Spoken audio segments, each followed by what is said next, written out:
Phil from Tech for Techs here. Today we're going to be looking at this Cronus Metis case. Cronus is basically a Greek titan, and Metis was the first wife of Zeus. This case has a retail price of £49.99.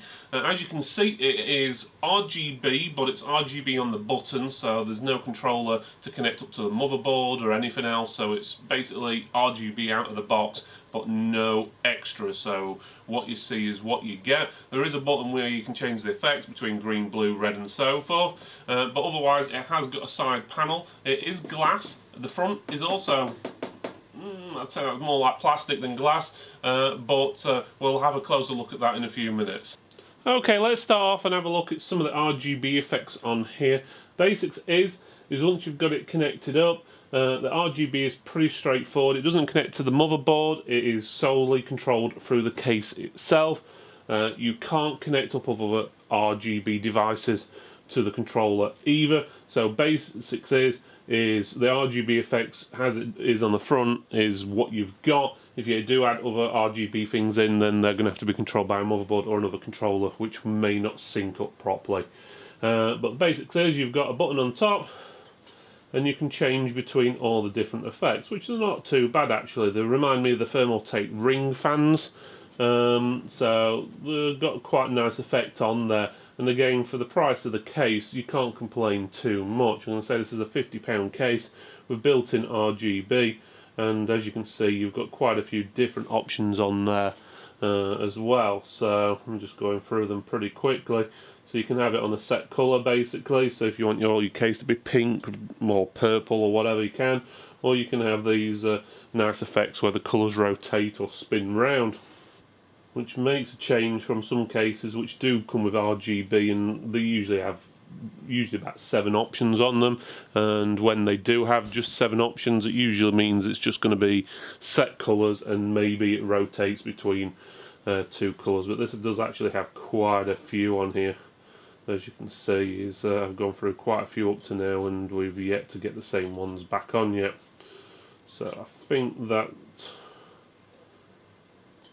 may have gone round in a circle now. Yeah, so that looks like that's all of them. One thing I've noticed though, there does not seem to be an option to turn off the RGB lights. So if you don't want the lights on, there doesn't seem to be an option to do that, unless I've just not come across it yet. No, don't see one yet. Yeah, there doesn't seem to be an off option on there.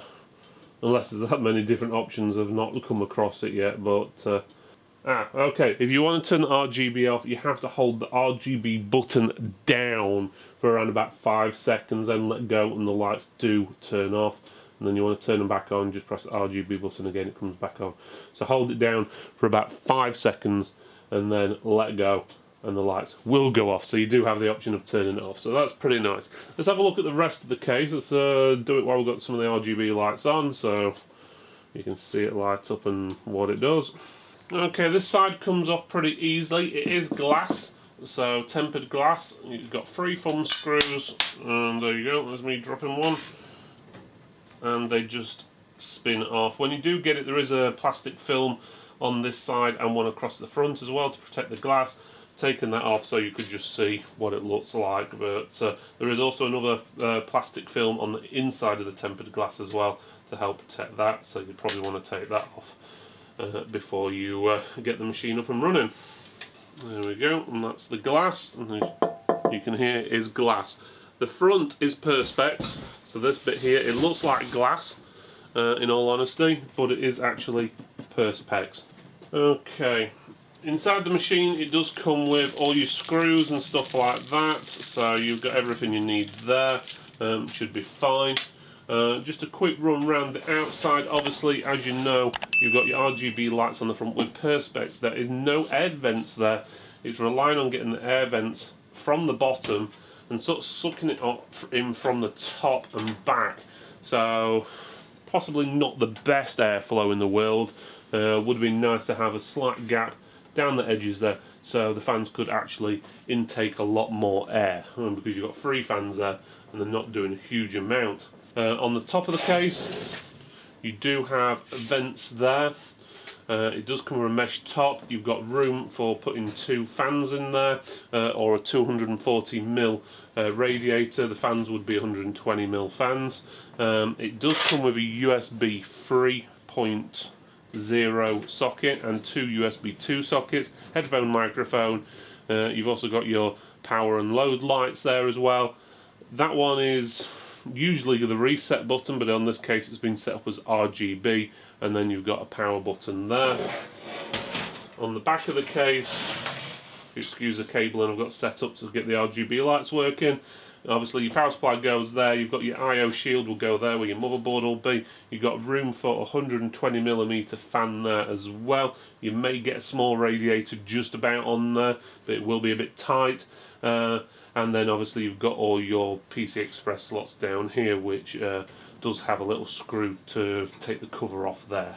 The other side panel just unscrews, thumb screws again, and then just slides off. This is nothing special, it's just a standard aluminium case, as you can see there. The bottom of the case, absolute no ventilation, but you do have 4 feet. They are plastic, so nothing special there either. So the only ventilation really on here is a minute amount on the bottom, on the front there, and then the top itself, and then on the back, obviously where your power supply is and your 120mm fan, which it doesn't come with on. So if you are wanting an extra fan in there, I would advise you to stick one on the back. Okay, let's have a look at the cabling next. First cable is this one here. This is your USB 2 headers and your HD audio, so obviously that will stick in the motherboard.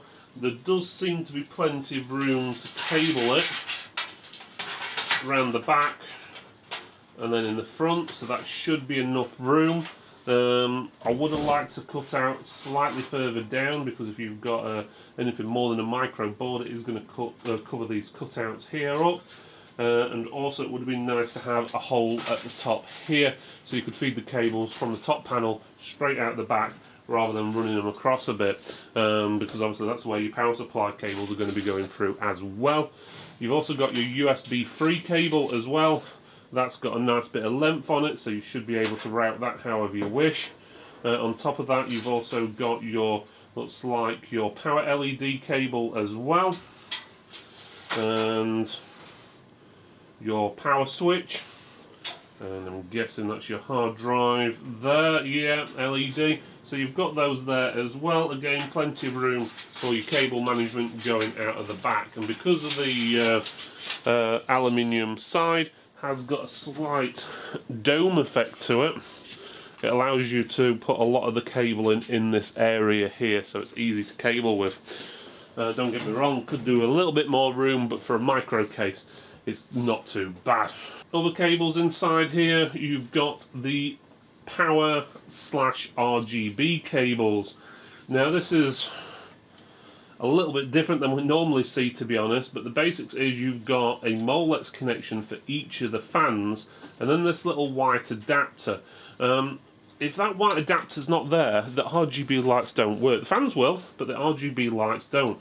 And it's not connected to anything, it's just purely a little Molex male to female in there. But there must be some sort of something small or something inside there, or the way it's only 3 pins rather than 4 connected up, which allows it to control the RGB lights. But as soon as you plug that into there, and then you plug in your other Molex cable into there, then the lights will work. But it is a bit of a mess with the cabling, to be honest. It would have been nice if it was somehow mounted onto the rear side of the case. You can push it round there, but it's going to be a little bit tight doing all the cabling and a little bit messy. But again, you can route your cables through all these holes there. Now you'll notice there is no 3.5mm bays on here. Okay, inside the machine you've got room for one 3.5-inch hard drive, so that will fit in there for you. You've also got room for two solid state drives, or 2.5-inch drives. They will actually screw into this area here. It will be a bit tight with these fans the way they are, in all honesty, a little tight to fit, but generally you would screw them on from the other side. So you put the SSDs there and then screw in from the other side, or at least that's what it looks like they want you to do on there. Now the 3.5-inch bay for the hard drive, the only place I can see that can physically fit is going to be actually on the bottom of the case. There are some holes there, so you can screw in a 3.5-inch hard drive. Otherwise, there is plenty of holes for your cable management.